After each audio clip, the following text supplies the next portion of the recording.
नमस्कार, हमारे छत्तीसगढ़ लेकर मैं हूं आपके साथ संदीप निरंजन सरकार। छत्तीसगढ़ विधानसभा के मानसून सत्र के पहले दिन मंगलवार को दिवंगत विधायकों विद्यारतन बसीन और अविभाजित मध्य प्रदेश के पूर्व मंत्री भानु प्रताप सिंह को श्रद्धांजलि दी गई। इसके साथ ही सदन की पहले दिन की कार्रवाई बुधवार तक के लिए स्थगित कर दी गई है। विधानसभा की कार्रवाई शुरू होने के बाद दिवंगत सदस्यों को श्रद्धांजलि देते हुए मुख्यमंत्री भूपेश बघेल ने कहा कि विद्यारतन बसीन मिलनसार व्यक्ति थे। दलगत भावना से ऊपर उठकर सभी से उनका अच्छा संबंध हुआ करता था। वही भानु प्रताप सिंह का जिक्र करते हुए कहा कि उन्होंने रायगढ़ कला संस्कृति की परंपरा को आगे बढ़ाया है। इसके साथ ही उसके साथ साथ समाज सेवा के क्षेत्र में भी लगातार सक्रिय रहे हैं।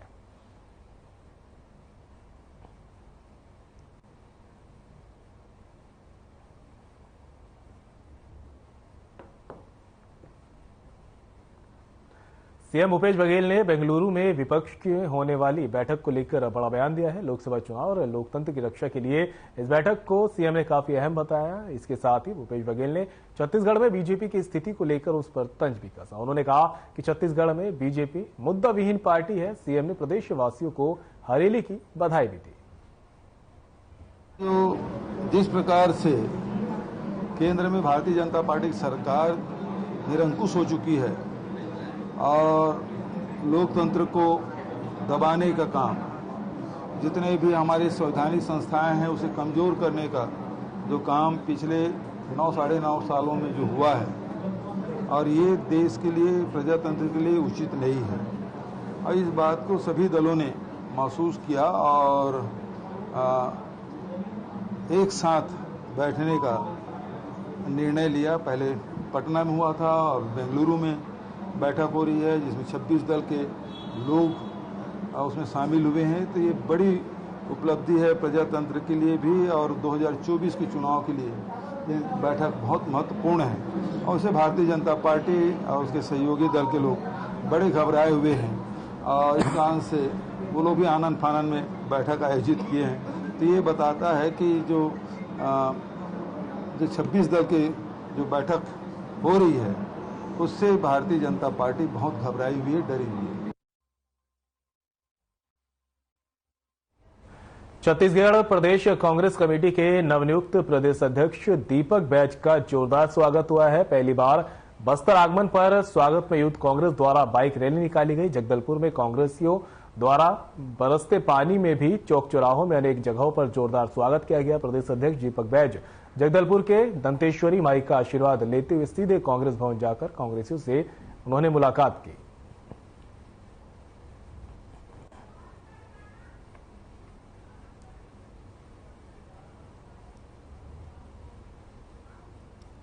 नई जिम्मेदारी है, बड़ी जिम्मेदारी है और इस जिम्मेदारी को पूरे प्रदेश में कांग्रेस पार्टी के लिए ईमानदारी के साथ निभाएंगे।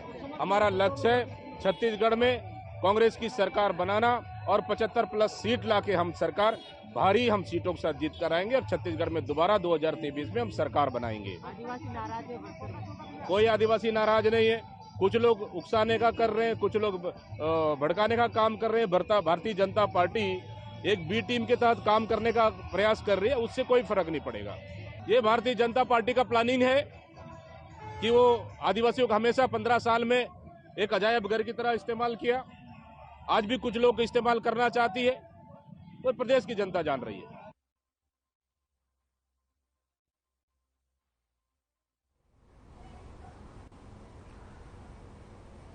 तो जगदलपुर से आपको खबर बता रहे हैं, जहां पर कांग्रेस प्रदेश अध्यक्ष पहुंचे और दीपक बैज का इस दौरान जोरदार स्वागत किया गया है।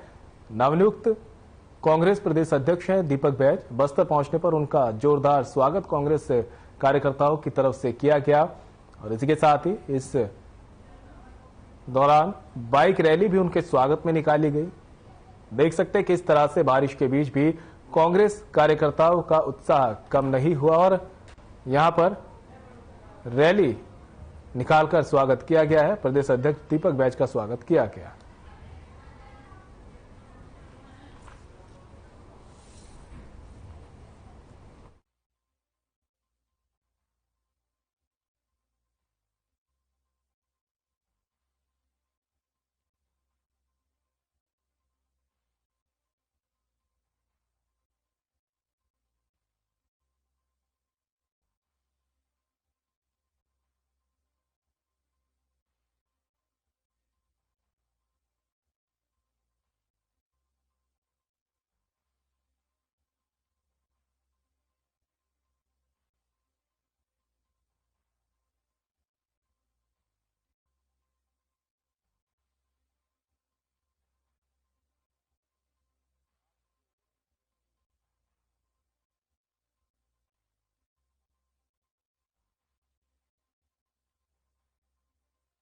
आपको खबर बता रहे हैं जहां पर प्रदेश अध्यक्ष दीपक बैज का जोरदार स्वागत हुआ है। छत्तीसगढ़ प्रदेश कांग्रेस कमेटी के नवनियुक्त प्रदेश अध्यक्ष दीपक बैज का स्वागत हुआ। पहली बार बस्तर आगमन पर स्वागत में यूथ कांग्रेस ने बाइक रैली निकाली। जगदलपुर में कांग्रेसियों की तरफ से बरसते पानी में भी चौक चौराहों से अनेक जगहों पर जोरदार स्वागत किया गया है।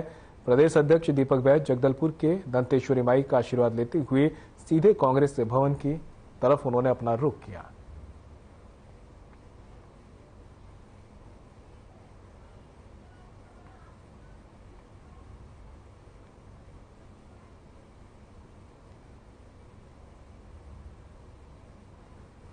तो जगदलपुर से आप तक ये खबर पहुंचा रहे हैं। तस्वीरें देख सकते हैं किस तरह से जो है कांग्रेस कार्यकर्ताओं का उत्साह बारिश में भी कम नहीं हुआ। प्रदेश अध्यक्ष दीपक बैज के पहुंचने पर उनका भव्य स्वागत किया गया।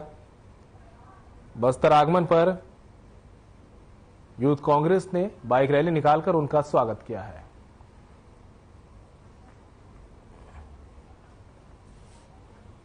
खबर रायपुर से है जहां पूर्व सीएम डॉक्टर रमन सिंह का बयान सामने आया है। उन्होंने कहा मोदी का भय इतना है, विपक्ष को नदी की तेज धार में सभी पेड़ में जाते हैं, एक दूसरे की शत्रुता भूल जाते हैं। आज वही स्थिति है, ये सब मिल जाए कोई फर्क नहीं पड़ता। मोदी की लोकप्रियता इतनी है कि एक बार नहीं, दोबारा नहीं, तीसरी बार 2024 में पूर्ण बहुमत के साथ 300 से ऊपर सीटें जीतकर सरकार बनाने में सफल होंगे। भय इतना है विपक्ष को कि नदी की तेज धार में जैसे सभी पेड़ में चढ़ जाते हैं और एक दूसरे की शत्रुता भूल जाते हैं। आज वही स्थिति बनी हुई है और ये सब मिल जाए उससे कोई फर्क नहीं पड़ता। मोदी जी की लोकप्रियता इतनी है कि एक बार और दो बार नहीं, तीसरी बार 2024 में पूर्ण बहुमत के साथ 300 से ऊपर सीट जीतकर सरकार बनाने में सफल है।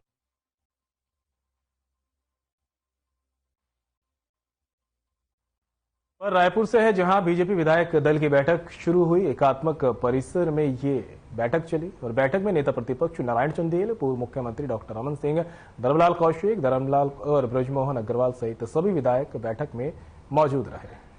तो तस्वीरें आप देख सकते हैं रायपुर से जहां पर एकात्म परिसर में बीजेपी की बैठक हुई है। बैठक में सभी विधायक मौजूद रहे हैं और इस दौरान नेता प्रतिपक्ष नारायण चंदेल और पूर्व सीएम रमन सिंह भी बैठक में मौजूद हुए और किस तरह से जो है सत्र में आगे सरकार को घेरा जाए इसकी रणनीति भी बनाई जा रही है। विधायकों की बैठक, यहां पर विधायक दल की बैठक हुई बीजेपी की और तमाम बीजेपी के विधायक समेत नेता प्रतिपक्ष नारायण चंदेल, पूर्व सीएम रमन सिंह भी बैठक में पहुंचे और सरकार को मानसून सत्र में घेरने के लिए यहां पर रणनीति तय की गई।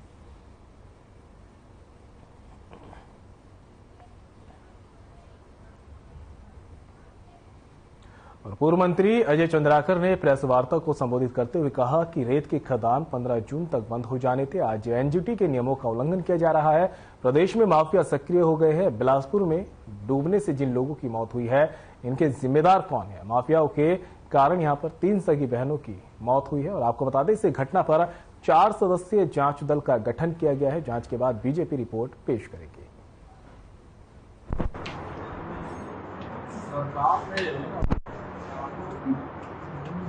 टेंडर की खुदाई की जो टेंडर की नियम सत्ते हैं उसमें 15 जून तक रेत के खदान बंद हो जाते हैं। माफिया इतना बेखौफ हो गया है कि आज भी आप किसी भी नदी में चल दें, आपको मशीनों से,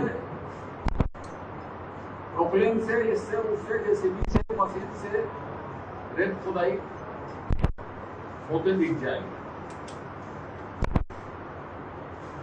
आज बिलासपुर की अर्थात कल की घटना है। 2 सगी बहनें और एक चचेरी बहन हो, एक ही परिवार के 3 लोगों के डूबने से मृत्यु हो। इसकी जिम्मेदारी कौन लेगा? इसका जिम्मेदार यदि है प्रदेश में कोई, तो रेत माफिया के सम्मानित संरक्षक श्री भूपेश बघेल जी इसके लिए जिम्मेदार हैं। ये भाजपा का खुला कथन है, ये छत्तीसगढ़ का खुला कथन है, यहाँ की जनता की खुली आवाज है। और माफिया जो उस इलाके को पट्टे में लिया होगा, तो पट्टा मिला है, कितने गहराई उसको खोदनी है, एनजीटी के क्या निर्देश है और एनजीटी के खदान चलाने के क्या निर्देश है, कौन इसकी जांच करेगा? अभी तक प्रशासन मौन है। उस परिवार के लोगों से मिलने एक आदमी नहीं पहुंचा। जो माफियाओं के कारण 3 सगी बहनों की मृत्यु हुई, न 1 रुपये की मुआवजा राशि की घोषणा हुई, जो माफियाओं के कारण मरे। तो इस सरकार की पूरी संवेदनशीलता खत्म हो चुकी है। ये सरकार माफियाओं के साथ खड़ी है, माफियाओं के पैसे के साथ खड़ी है, अनियमितता के साथ खड़ी है।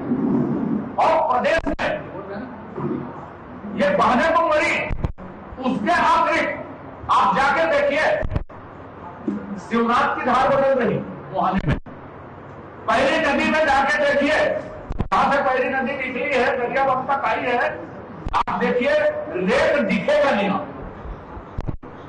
वही हाल अरपा का, और कुछ दिनों में आप देखिए वही हाल प्रदेश की जो जीवनदायिनी नदी है महानदी का भी वही हाल होने वाला है कि भूजल संरक्षण का काम, पर्यावरण को काम सिर्फ अवैध तरीके से पैसा अर्जित करना, मानव जीवन की कीमत पर पैसा अर्जित करना, ये इस सरकार की नीयत बन चुकी है।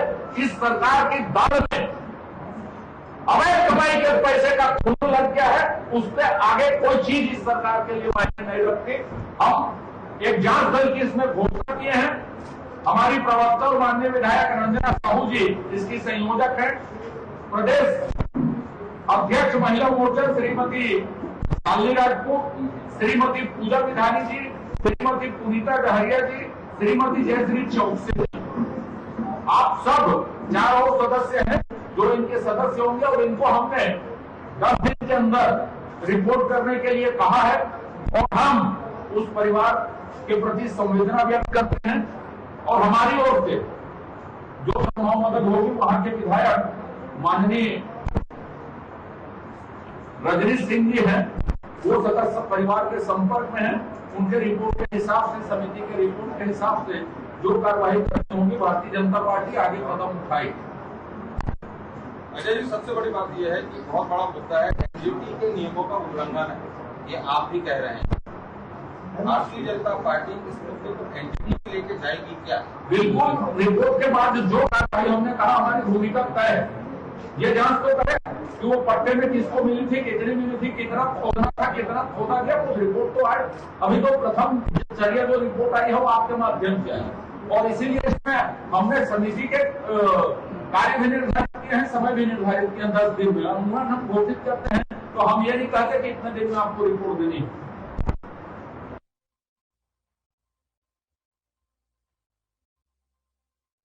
अरुण साव ने सरकार पर बड़ा हमला बोलते हुए कहा कि प्रदेश में स्कूलों की हालत खराब हो गई है। छत्तीसगढ़ सरकार में आत्मानंद स्कूल के नाम पर केवल सुर्खियां बटोरने का काम किया जा रहा है। बीजेपी शासन में बनाए स्कूलों की लीपापोती का नाम बदल दिया और दिव्यांग है।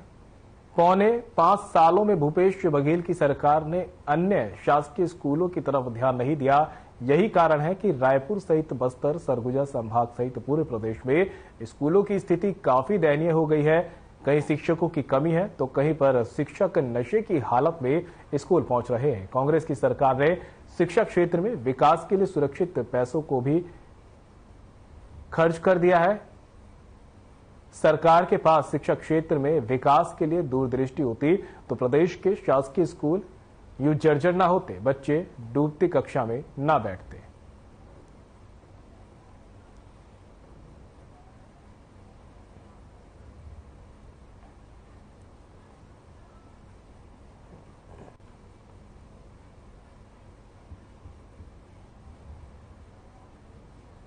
छत्तीसगढ़ के अनुसूचित वर्गों के साथ शोषण प्रतिदिन बढ़ता जा रहा है। विधानसभा के बाहर सड़कों पर एसटी वर्ग के युवा गूंगी बहरी सरकार से फर्जी जाति प्रमाण पत्र मामले में त्रस्त होकर नग्न प्रदर्शन करते रहे। विधानसभा के अंदर मुखिया से सवाल पूछा तो थैंक यू बोलकर चल दिए।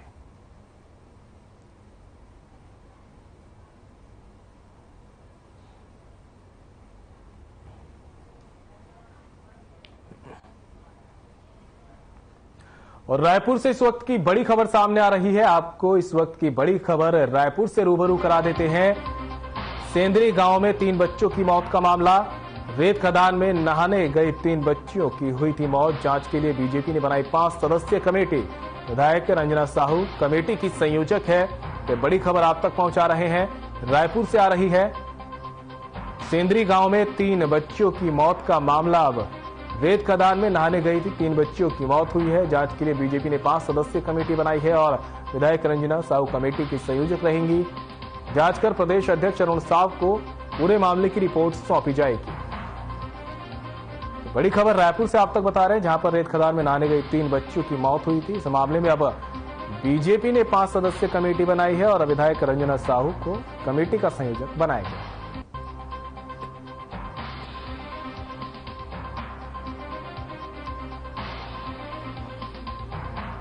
बड़ी खबर आप तक पहुंचा रहे हैं रायपुर से, जहां पर 3 बच्चियों की मौत का मामला अब तूल पकड़ता जा रहा है। सेंदरी गांव में 3 बच्चियों की मौत हुई थी।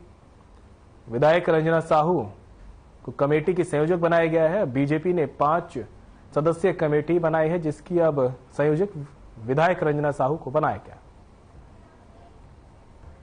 साजा मुख्यालय के सेवा सहकारी समिति में लगातार दूसरी बार अध्यक्ष पद पर कृष्णा राठी को नियुक्त करने का आदेश जारी किया गया। उक्त आदेश कृषि मंत्री रविंद्र चौबे की अनुशंसा पर उप पंजीयन सहकारी संस्था बेमित्रा द्वारा जारी किया गया है। आपको बताओ कि बीते 5 महीने से समिति में संचालक मंडल के कार्यालय का कार्यकाल पूर्ण हो जाने से प्राधिकरण अधिकारी नियुक्त हुए थे। वहीं इससे पूर्व 5 साल समिति में अध्यक्ष के पद पर कृष्णा राठी कार्यरत थे। किसानों की सेवा और साझा समिति में हुए अपार विकास को लेकर अपनी एक विशिष्ट पहचान यहां पर बनाई है और किसानों के बीच लोकप्रिय, सरल, मृदुभाषी व्यक्तित्व के धनी कृष्ण राठी की नियुक्ति का समिति के किसानों ने स्वागत किया है। साथ ही 18 जुलाई को प्रदेश प्रतिनिधि कांग्रेस युवा नेता अविनाश चौबे ने कृष्ण राठी को पद ग्रहण दिलाया और राठी और समस्त किसानों ने कृषि मंत्री रविंद्र चौबे का आभार जताया है।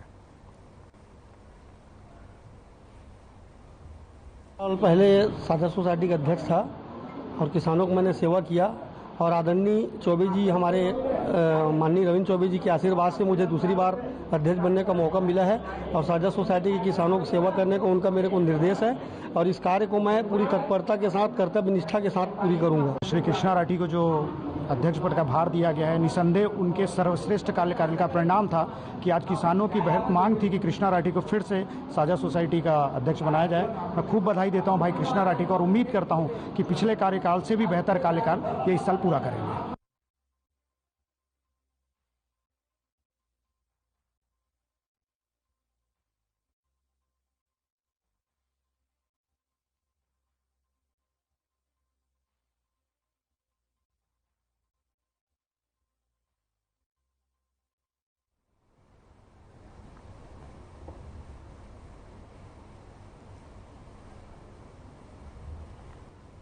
जगदलपुर नेशनल हाईवे पर मंगलवार की सुबह एक तेज रफ्तार यात्री बस और मुर्गे से भरे ट्रक में जोरदार भिड़ंत हो गई। हादसे में ट्रक चालक की मौत हो गई है, वहीं उसके साथ बैठक अन्य शख्स भी घायल हुआ है। इसी के साथ यात्री बस में सवार लोगों को भी गंभीर चोटें आई हैं, जिन्हें इलाज के लिए मेकाज ले जाया गया। पुलिस ने बताया कि जगदलपुर से रायपुर की ओर आ रही तेज रफ्तार बस और आमने से आ रहे मुर्गी वाहन का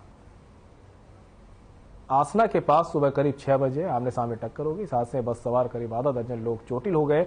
घटना की जानकारी लगते कोतवाली पुलिस मौके पर पहुंची हुई। मुर्गी वाहन चालक बुरी तरह से फंसने की वजह से उसे निकालने के लिए नगर सैनिक सेना एस मार्बल के निर्देश पर एसडीआरएफ की टीम कटर मशीन के साथ बुलाया गया, जिसके बाद उसे बाहर निकालकर 108 की मदद से मैकाज भेजा गया, जहां इलाज के दौरान उसकी मौत हो गई। तो जगदलपुर से आपको खबर बता रहे हैं।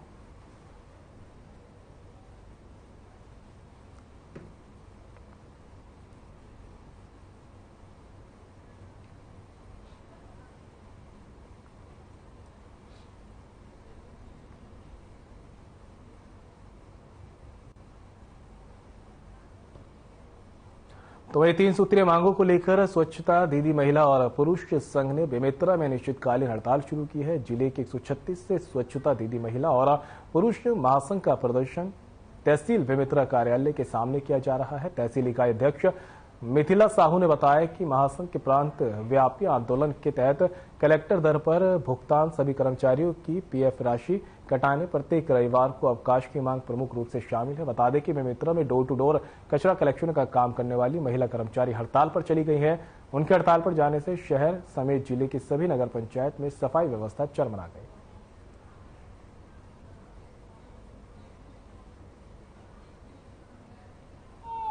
पंद्रह तारीख से हड़ताल पे स्वच्छता दीदी बैठे हैं, जिससे शहर की के कचरा भी सफाई नहीं हो पा रही है। इनकी जो मांग है वो जायज है। इनकी 3 मांगे हैं कि इनका पीएफ कटना चाहिए, साथ ही इनको कलेक्टर दर पर वेतन मिलना चाहिए और रविवार की अवकाश मिलना चाहिए। तो मैं प्रशासन शासन से निवेदन करूंगी इनकी मांगे पूरी करें और शहर को एक स्वच्छता की ओर आगे बढ़े। मांग लेकर हड़ताल कर रहे हैं। एक कलेक्टर दर मिलना चाहिए और पीएफ कटना चाहिए और रविवार छुट्टी मिलना चाहिए। तो अभी जैसे मांग पूरा नहीं होगा तो आगे क्या रहेगा? आगे हम लोग हड़ताल करेंगे। स्वच्छता दीदी जो महिला पुरुष महासंघ के द्वारा अपनी 3 सूत्रीय मांगों को लेकर के उन्होंने ज्ञापन सौंपा है माननीय मुख्यमंत्री जी को, जिसमें मुख्यतः इनका कलेक्टर दर से मानदेय राशि, रविवार को अवकाश और पीएस का पैसा कटने के संबंध में तथा 30 त्योहार में अवकाश के संबंध में इसमें उन्होंने मांग की है। ये इनका जो ज्ञापन है विधिवत तरीके से माननीय मंत्री जी को पहुंचा दिया जाएगा।